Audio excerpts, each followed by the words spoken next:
দেখে নিন দর্শক বন্ধুরা, বোলপুর, রাজনগর, ইলামবাজার, জয়দেব মোড়, দুবরাজপুর, বক্রেশ্বর, তাঁতিপাড়া, চন্দ্রপুর। বাসের নাম আছে মুমতাজ, মুমতাজ আছে বাসের নাম। আর আপনি হলেন কন্ট্রাক্টর, নামটা? আচ্ছা আচ্ছা, এটা আপনাদের রাজনগরের বোলপুর থেকে এর আগে একটা সাফিনা বাস ছাড়ে তো? সাফিনার পরে আপনারা আছেন মুমতাজ। আচ্ছা আচ্ছা, ঠিক আছে। দর্শক বন্ধুরা, টাইমটা বলে আমাকে খুব সাহায্য করেছেন ইনি। তো চলুন ভেতরটা দেখিয়ে দিই।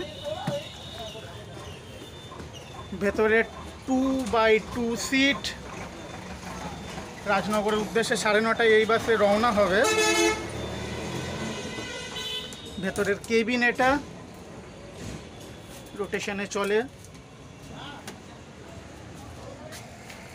মুমতাজ বাস রাজনগরের উদ্দেশ্যে একটু পরে বোলপুর বাস স্ট্যান্ড থেকে রওনা হবে। ভালো থাকবেন সকল দর্শক বন্ধুরা।